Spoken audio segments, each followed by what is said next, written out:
leave a message after the tone.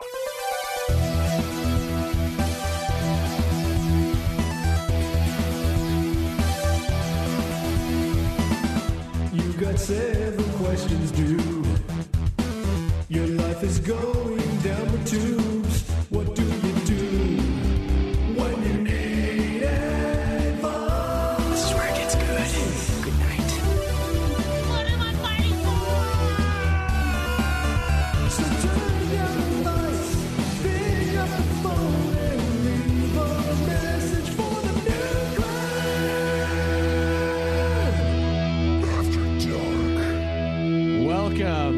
Welcome to another stacked episode of Nude Clan After Dark. After Joe. We get to After Dark. After Joe. That's right, where we get to dig our own graves instead of helping Joe dig his. We got a couple questions up here, and Caleb and I previewed the first one, and it's going to be a blast. Let's hear it again. Hey, what up, Nude Clan? Angry ass black dude from California. Just here to weigh in on the nigga controversy from the last After Dark. Basically, it goes like this. If you a white dude and you quoting a movie, it depends on who you around and how cool those people are with you using the word nigga.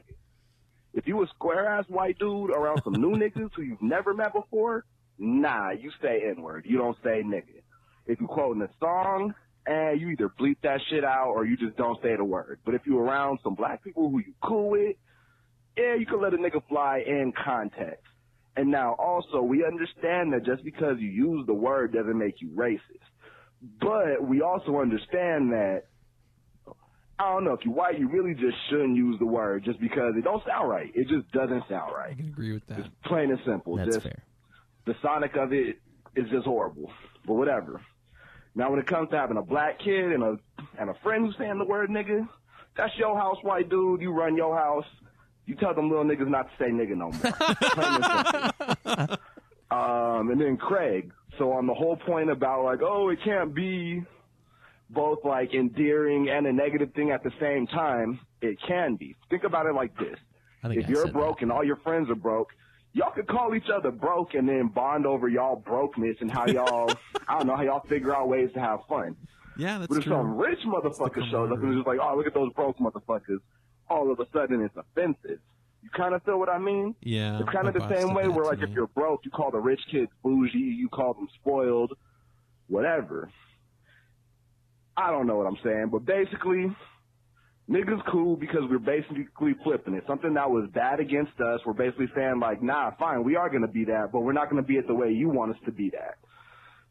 That's the best way I could break it down. I'm kind of drunk right now. Well, and then it cuts off. Well, thank you. You know what? Thank you for that. Thank you. And I agree with Craig, and Craig's the one that said it can be used positively. I was the one that was giving it like the absolute answer of it's either good or it's bad. You can't have it both ways. It can be used endearingly, but the thing is you can't say who can use it endearingly and who can't. But honestly, I don't use it ever because it's just I agree with him. We wouldn't use the word. It doesn't sound right. It's it's like a. It doesn't sound right. Even if he says even if you're with friends who you're tight with, close with, you can't. To me, it still feels wrong to use it. Yeah, it's like, why would we say There's no reason, There's honestly no reason to use it, period. But then you could say that about most words. It's like, why? It's not like I'm just like wanting to say this word all the time and looking for the excuse I can find to say it. Yeah. And I guess maybe we don't get it because we're white and we don't have any culture to us whatsoever. We just do. We just and get it's rid something of that they've, like he said, they've taken it and they've embodied it, but in a way that embodies them and not the original concept of the word. So they've taken it and they've made it their own, and you using it against them is not the way they want it to be used. Here's the hard thing with that, though.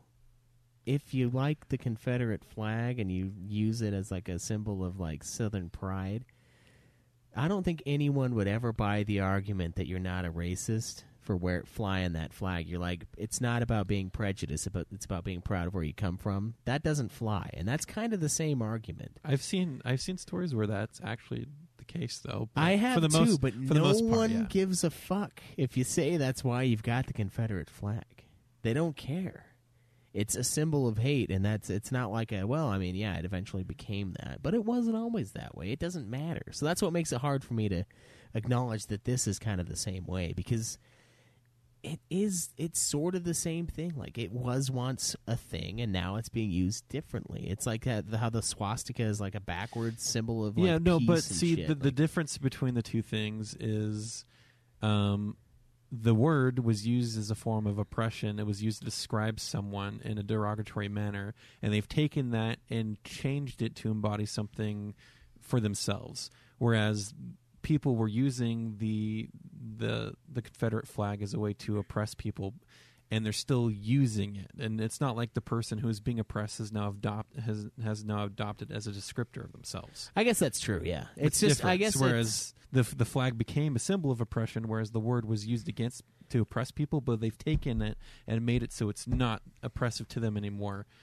but it's still not. So we need the good rednecks to take it as like we're not going to be racist assholes anymore, and we're going to use this flag to show how peaceful and nice we are. Red and black, by the way, not peaceful colors. No. Awesome colors, not peace. But anger. He did agree with it's your house if you're raising a black kid, and it's your house, it's your rules, and he agreed to that. Yeah. So yeah, that's fair. Yeah, I will. I probably won't be able to call him boy, which I do for Jace, mostly because of God of War, because that I think would be a little too racist. Just call him boy all the time. But I don't know. No, just show him, raise him in the hard an part would environment be where there's good values. The hard part would be the friend, though. If the friend was doing that. I'd so be like, another thing to think about is how often did you swear outside of the home versus inside your home? about the same for amount. you, it doesn't count. How about Craig? Yeah. What? How often did you swear outside of your house versus inside your house to where your parents could hear you swearing about stuff? Again, they're probably not a good example. When I was growing up, Yeah. I tried not to swear back then. So. Right. And I think it's going to be the same thing when he's with his friends. He's going to talk like his friends, but when he's at home, he's going to talk in a way that's acceptable of being home. So you can't control what he says outside of your house. He's his own person. You can't control it. You can you can teach him good values. You can teach him how it's correct to speak, but you're going to talk the way you're going to talk around your friends. That's just true, what it's going to be. That's true. I don't talk the same way around Alex's parents as I do here. Right. Obviously. Right. And I'm pretty sure the kid he's going to associate with other kids who are similar to him, just like that's how you find friends. And the way they act and interact with each other will become a part of who he is outside of the house. And if he's going to use the word, he's going to use the word. But he's probably just not going to use it around you. Yeah, I guess that's fair. What he said makes a lot of sense. I guess it can be a word. It's just, I don't know, it's just weird. It's a weird thing that we have that it's like there's a line that's towed, and it's odd to me to say. It's a word steeped in disrespect, and using it, I guess, is disrespectful. Yeah, but I mean, unless if you use it in yourself are accepted in that culture. But that's ridiculous to say that I'm accepted in that culture, because not everyone in that culture accepts everyone in that culture. Not everyone looks up to Jesse Jackson. A lot of people do. A lot of people don't. And that's the weird thing of having like a cultural figurehead to me. It's odd. It's like, oh, this person who is similar to me. Yeah, because we don't need one is the thing. We don't have the need for anyone like that. And that's what makes it so hard. One could argue the reason why you don't need one is because you've always been on top. Well, I'm not a power bottom. I'm sorry. I'm a cultural power top, baby. No, it's whereas they are banded together and supporting each other because that's the only way they found they can go forward and get. No, to the top. yeah, and I understand that, but that still makes the idea of one person accepting me and then me being accepted by all insanity. It's just, again, two different cultures where they're more close knit. They're more, their groups matter a lot to them. Whereas on our end, our groups doesn't matter. Our groups don't matter as much because we can be more independent in different areas of life. The weird thing, though, to me, it's like, I guess the hard part for me is like even the black communities, they don't all come from the same place. Like. No. For us, like when immigrants came here, they stuck that they could connect to in their history. They stuck together because they were all Italian. They stuck together because they were all from fucking Scotland. They stuck together because they were Irish, and everyone hated them because they were. One thing I can tell you though, not British. You know, when I was in Europe and living there for a while, finding another American, you have that instant like connection, like, oh hey, we have a commonality that we can connect with, and it's almost easier becoming friends with that person automatically because you have that common background. I can see that. Yeah. Whereas it's the same thing here. Even though they come from different areas, different cultures, they still have that commonality that they could connect with and bond over and be close because of it. Yeah, I guess I just don't get it because I'm not. I mean, it's perpetuating the us versus them type of thing, which should go away. But that's why. I guess I have been a minority. I mean, I've been a minority when I lived in Florida. I was seriously like the only white kid that was in my neighborhood at all. And I did get beat up for that. Yeah. Part of it could have been the Superman Confederate flag thing. I don't know. It's not confirmed. Superman Confederate flag? Yeah, I told you about that. I cleaned this guy's yard, and he had this really cool, like, it was like zombies coming out of the ground, and it said the South will rise again. I was like 7 or 8. I had no idea what it meant. And I was like running around the yard one day pretending to be Superman with that fucking flag on my back. And my mom was like, Caleb, get in here. She's like, you can't take this outside ever. So now I just keep it in my closet where it's safe, yeah, so I've been in that scenario, but I was never like, man, I never saw a white kid and was like, oh my god, another white kid. Like it never bothered me. Well, because you're not old enough at that point to have that. You just knew what was around you. The fucking people around me certainly were. Right. But then, yeah. But, I don't know. So I guess it's something that we can't really, I just can't understand. But thankfully I'm allowed to have an opinion on it, even though I don't quite get it. Yeah. Because it is kind of a difficult thing. It is a very difficult concept. You never know how you're going to react to things through another person's shoes. It's hard to say, oh, well, I would do this. It's like, well, yeah, but you are a very different person than I am. You've had totally different life experiences, so it's hard for me to take you seriously when you say you would do something in my scenario when you would never be in that scenario. Mm-hmm. It's just it's a bullshit topic, honestly. It's bullshit because it's impossible to know. Yeah, I agree. But let's see what we got here next in line. Here, what we got? See, some of these people are repeat callers, so I just got to make sure I'm not skipping one of their messages. So here we go. Hey guys, Black Mage Justin calling here. I'm about to have 12 weeks off for parental leave, and I just wasn't sure how you guys would spend this time. Hopefully, you guys can help me out. Thanks. Bye. Is he from Canada? Is he? I don't know. 12 weeks is a large amount of time to be able to take off for parental leave. But parental leave, you're the man. No, use it. I mean, it's shown that kids do benefit from having both parents home in their early stages of life, especially during that initial phase after birth. No, I could see that. And I don't know. We don't believe in that here, though, Cameron. We believe in hard work and getting fucked by the taxes. That's what we believe in. Yeah. They believe in some work and getting really fucked by taxes, apparently. 12 weeks, I would use it to make sure that Jacob never catches up to you on the hog. I mean, I know you've already been doing that week by week, but now you have even more time. Well, he has more time now, but if you think about it, he's taking parental leave for a reason. His wife just had a kid. Yeah. And so he's got to, be there for both of them. I mean, it's not 24 hours Agreed. A day type of thing. In the first week, it probably might be close to that. Babies sleep forever, though. They sleep a lot. I mean, just use the time for your family, and then I guess whatever else you can do. I mean, the first few weeks, you can't even take the kid out of the home. When the baby sleeps, destroy Jake. When the baby's awake, make the baby smarter by talking to the baby. Make the baby come to you. Make the baby listen to Mozart. Yeah. Craig's. Didn't you do that? What? Didn't your parents make you listen to Mozart as a baby? Look how Craig turned out. Yeah, they fed him pear juice. I know that for sure. Yeah. Oh yeah. That's... I couldn't have formula or breast milk, so I had mushed pears. You're missing out, man. Yeah. Titty juice is good for you. But good for development. Mushed pears is pretty fucking great. So I don't know. I bet you that's probably better. Yeah. But, I haven't tasted that in a long time. You don't agree, Cam? Well, there's certain things in mother's milk and other formula stuff that the baby needs, The baby nutritionally actually wise needs, and enzyme wise, and being building up their immune system. Telling I just don't know if all that's available in mushed pears. It is. It kind of feels limited. Mushed pears is like the ultimate fruit. Okay. Yeah. It kind of Especially feels... when you add all that stuff in there. What would you guys do if you had 12 weeks of parental leave? Play the games I've been meaning to get done. It's what, every game? No, I mean, like, so for freaking The Witcher, I've been meaning to fucking play that game and then do all the DLC for it. And I kind of want to restart because I kind of was rushing through the game the last time I played it and got pretty close to the end. And I could just finish it, but I really just want to, like, experience the story again and do, like, a lot of the side stuff because, like, that game is really fun to me.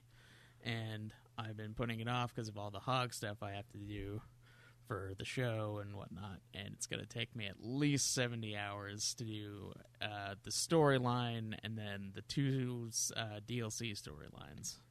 So, I mean, it's probably going to be 100 hours plus if I do a bunch of the side quests, too. So, that would be the thing that I would do. It's fucking focus on one game that I've been meaning to really take down. Yeah.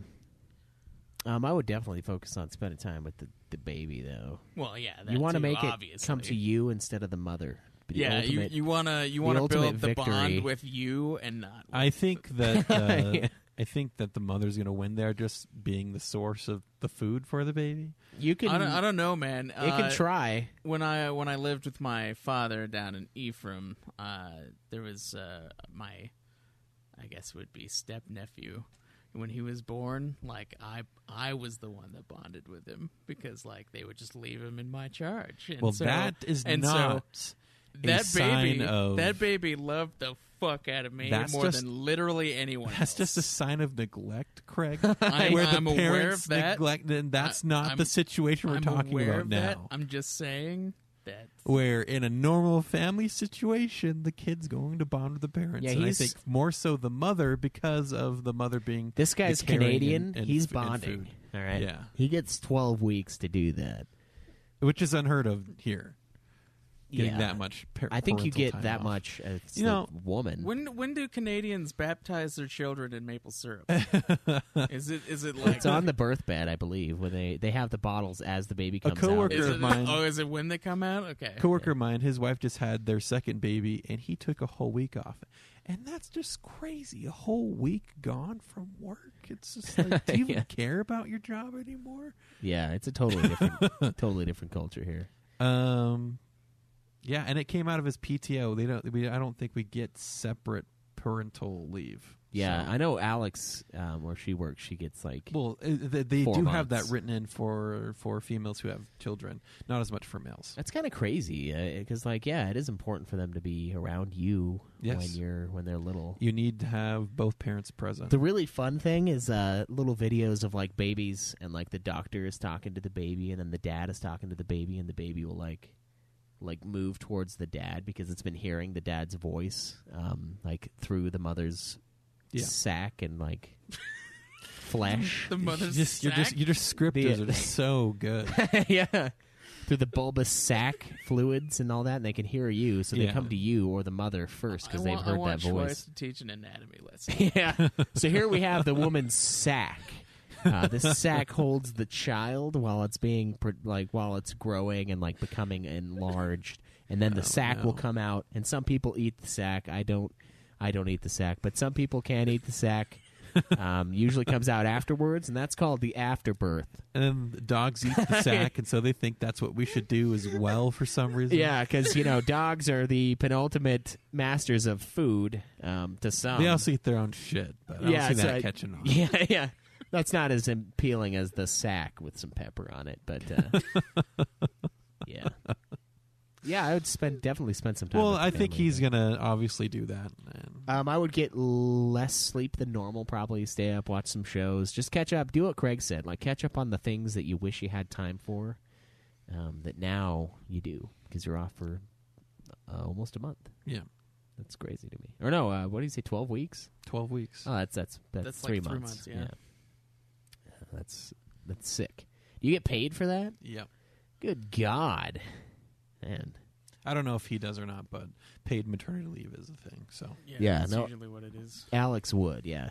I think it's like 4 months or something. yeah, It's obscene. I mean, it's great, but it's kind of crazy to be like, well, I guess we're going to fucking pay you for 4 months. And you're not going to do anything for us. But that is the price you pay for good people. yeah. That's why You're willing to pay that to keep good people. So Yeah, that's why you're strict and you fire the shit. or you have a government that requires you to do that. Yeah, or you happen to be born in Canada and you made your business there, and now you're fucked.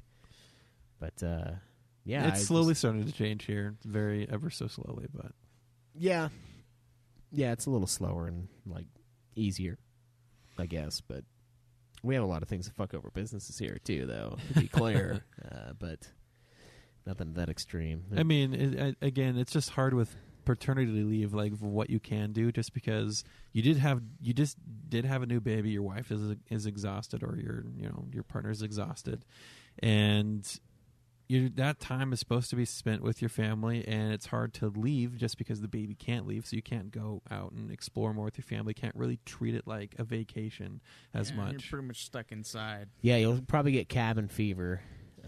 But 12 weeks is long enough to where I think you can start doing stuff at the end of the month. You can start going out with the kid and doing stuff with your family and bond. Just, make that extra special family time is what my opinion is on the matter. And then, of course, it's not going to be 100% of doing that all the time, so definitely keep Jake out of the running is what I say. Yeah. I would say that, and then also just it would be hard, though, because you're going to be around her that whole time, but you can't get it on for like a while afterwards. It's like, dude, it's like a month. I'm like, a month? Like, God, I have to deal with no Chick-fil-A for a month, and then I have to deal with no Poon for a month too. And like, you're there the whole time. You're there for that whole like month and a half. All right, so what Schweiss is trying to say is have some contingency plans. Yeah. Wink, wink. Yeah. And just stock up on poutine and beer. Yeah, poutine. Get some extra side poutine that, and it's not her fault. It's your fault. Don't worry about. So like, she'll never be mad at you for it. It's like, you know what? It's not because of you. It's because of me that I got that extra poutine on the side. Jesus. And, we're Canadian. It's our way. It's the poutine way. Man can only go so long without gravy and cheese curds. Yeah. No shit. But that is the thing. Like I only learned about that like a year ago, and I was like, fucking month plus? Like, shit, man. Let her fucking recuperate, man. Well, it's probably going to be even worse, because, like, I have a pretty big head. It's not as big as your Joe's head, but it's pretty fucking massive, and it causes some fucking wreckage on the way out. Yeah, your head's on that. Did you have a large head as you were born? I did, okay. Yeah. It shredded some shit up. So, like, I'm like, fuck, man, if I have a kid that's, like, massive like me, shit, that's going to be even longer. It's going to be even longer. Like, I'm gonna get, like... I don't know what you'd ever do, man. I don't either. Thank God there's internet. That's all I'm going to say. Thank God there's other ways. Jesus. Yeah, Joe was a C-section because So his mom knew. His mom knew he was going to fucking just shred that shit up. It'd be like an exit wound to a cannonball. Just fucking not cool. Yeah, bad. That's gonna take a long time. So that's gonna suck, being around the wife and being like, shit, can't do anything. Well, at least he has 3 months off. That's true. Yeah, I don't know what the actual timeline is. I think it's like a month though. You can't. They leave that detail out until after you find out they're pregnant, of course, and then you're fucked. It's like, shit. Can't go back. You're not fucked. No, you're not fucked. You're not fucked. You're very much unfucked. And that's the problem. But yeah, that's awesome though. Enjoy your time off. That's great though. I think that would be a lot of fun with the baby, because congratulations on that too. They had that new baby smell, which I am disturbed by, because I'm like, it's either like a vag smell or like a placenta smell, and then the sack, that's their waste and stuff. Like, it's all in there. I don't know why it smells good, and I don't think it should. And I haven't smelled a newborn baby. To eat the sack? Is that what you're getting I at? kind of want to eat the sack. Yeah, if it tastes and smells like newborn baby, it's probably pretty goddamn tasty. I mean, that's probably why they started eating sack, is because they're like, man, this baby smells real fucking good.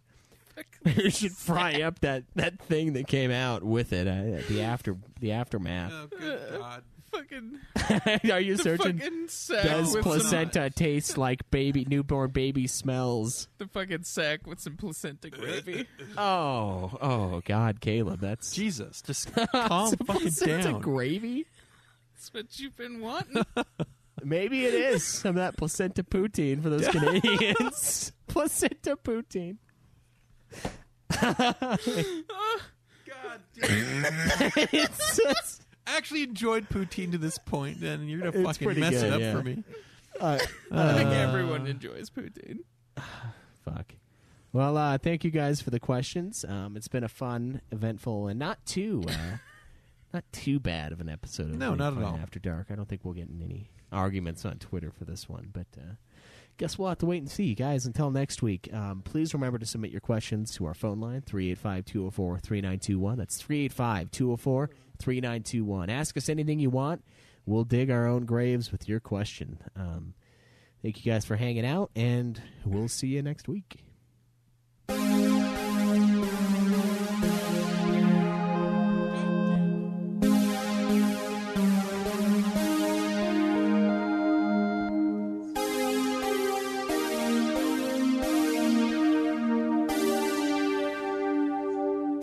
Mankind has always been the poison. Give up on yourselves and give up on the world. Every puzzle has an answer. Dumbass. Kick logic out and do the impossible. Remember that. I'm glad I met you guys. You made me pick up on things I probably would have just gone on ignoring. Don't believe in yourself. Believe in me. Believe in the Kamina who believes in you.